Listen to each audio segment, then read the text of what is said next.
Video number 8, how I found the differences in my first 2 targeted industries once I started to perfect this technique. Okay. The first was farther down in all of my trials and tribulations and trying all these different industries to see which ones I wanted to get involved in. I had a guy stop by my house one day looking for another guy that I knew, and I was involved in a business back then where people came and go all time. They just came in, stayed for 5 minutes, and left. So he came looking for another dude, and I was like, "Yeah, what are you looking for him for?" And he said, "Well, I have a job. We need a ground man urgently." I'm like, "Oh, what's a ground man?" He says, "Well, that's the dude that does all the grunt work. He's the guy that picks up all the garbage when we need something. He goes and gets it. He runs. He's just the gopher. You know what a gopher is." I'm like, "Yeah, I get it." I said, "What's that pay?" And he said $4 an hour. Now, $4 an hour was, even back then, this is probably 1982. No, yeah, 82, 83, probably 83 or 84, actually. 83 or 84. $4 an hour even back then was like, bad wages. So I instantly say yes. I hadn't worked in construction yet. I learned from my dad because we were poor, and everything we built ourselves. So that's how I knew basics of construction. So he says to me, "Can you read a tape measure?" And I didn't know what that meant. But I said, "Oh, of course I can read a tape measure." So he lied. So I said, "Okay, can I have the job?" He says, "Yeah, I'll pick you up tomorrow morning at 7 a.m. Okay, cool. So I take this job, and I get paid $4 an hour, and the job is horrific. Like, literally, the kid who gave me the job, this guy screams at me from the moment we get there to the moment we leave. People who know me know I'm not, like, in the real world. There's no man that would do that. Would like just come up and scream in my face. Well, and not expect to be hit. I'm not saying people wouldn't do it, but if you think I'm not gonna like hit you for that, then you're kind of a silly person. So the 2 guys who own the company, they didn't say nothing to me. Like, "Hi, how you doing?" Well, they would tell me what to do. I would do it. When they needed something, bro, I would run. I did not need this money. I wanted to learn. And instead of going to trade school or learning in college, I figured, well, if I can learn and you're going to pay me to learn, I'm student loans. Why do I need student loans? I go to work for you. You'll teach me how to do it. You'll pay me the whole time. And if I decide I want to go do that, I'll go do it. So 6 months into this, kid's screaming at me, and by then, I mean, I know what to do. I just haven't volunteered to do it yet. I know exactly everything that's going on.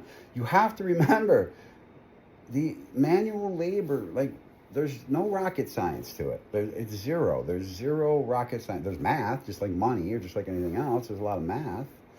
But it's not, I want you to look up on the guy who's working on your roof right now and look at him and say, "Oh, yeah, there's no way I could learn how to do that." No, you can. You can. So 6 months into it, the 2 partners get in a fight in the front yard, like literally a fist fight. Screaming, yelling. I had no idea what's going on. I don't even know these 2. I got my boss, a foreman who drives me around. So after it's over, the one partner, who's a real quiet guy, comes over to me, points to me, and says, "You, get in my truck." So I jump in his truck. We start driving down the road, and he says to me, "I've been watching you." He goes, "You're really good." He goes, "You hustle." He goes, "You know what? I've had enough of this." He goes, I gotta stop for a while. I'm losing my mind. So here's what I'm gonna do. I'm gonna give you my truck and all my tools, and I'm gonna walk you into our contractor, because we were all subs. I'm gonna walk you into the contractor, and I'm gonna tell him to start giving you siding jobs. So I was like, "Cool." And he goes, "There's only one thing I want. I want you to, if I ever come back in a year or 2 and I want to be your partner, I want you to let me back in as your partner." And what am I, stupid? Of course. Why wouldn't I do that? That's a dream come true. So for a kid like me that wants to start a company, so I do it, and this is the best part of this story. This kid has to go to work for me because no one wants to hire him. And for the next 6 months of this kid's life, I made his life a living hell. Like he quit. This is a true story. He quit every Friday night when I paid him and called me every Sunday to ask if he could have his job back for 6 months because I made his life a living hell.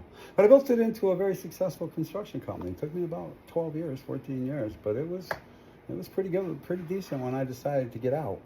So the difference was this. Along the way, I learned windows, and I got really good at windows, putting them in and selling them. So we had a triple pane window, and everybody else out there had a triple pane window too. It's New York, it's freezing. So one thing that I noticed that our factory did that no other factory did was they used a gold foil in between their panels, and nobody else did this. Nobody else was set up to do it. So I decided to make that a huge deal. And I would explain to people that the windows that we manufactured were so much different and such higher quality than everyone else's that we used 24 karat gold seal in our windows all the way around. You can see it. Like, I'd point to you. It was like that foil gold paper that people use on cakes and stuff. It was probably 10 cents a foot. It wasn't, it was like microscopic gold in this thing. So that was the one thing, and it crushed our competitors. To be honest with you, I was never that guy that everybody else was charging $300 a window. I was charging $1,000 a window. I didn't need to sell as many as you all did. I just needed to convince people my window was worth $1,000. The second time this comes along is 15 years later, and I'm involved in the steel industry. We manufacture and ship buildings nationally. So one thing about it, it was in Pittsburgh, and for some reason we were able to get coils of galvanized steel for the same price as other people could buy coils of red steel. I know this is red steel, galvanized steel. Okay. One's got a coating on it that doesn't rust and one doesn't. That's the basic way to put it down, put it there. Ours didn't rust. So I made that huge. I mean, other companies actually down the road started making them in galvanized because they couldn't compete. Because I would say to everybody, yeah, no, never, ever knock your competitors. It does no good for you. I know you think it does. It doesn't. If you play 100 hands, you will lose 49 of those knocking your competitors. What you have to say is this. Yeah, they're really good at what they do, but unfortunately, they don't have the galvanized girts and purlins. I mean, you're buying a steel building. It's made out of steel. Steel rusts.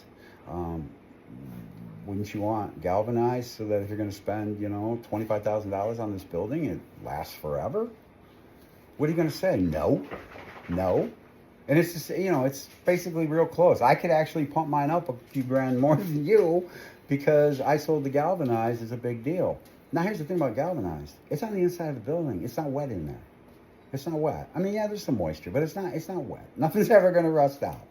All right? It's not. If your girts and purlins are rusting, you got a lot bigger problem. Your roof is leaking.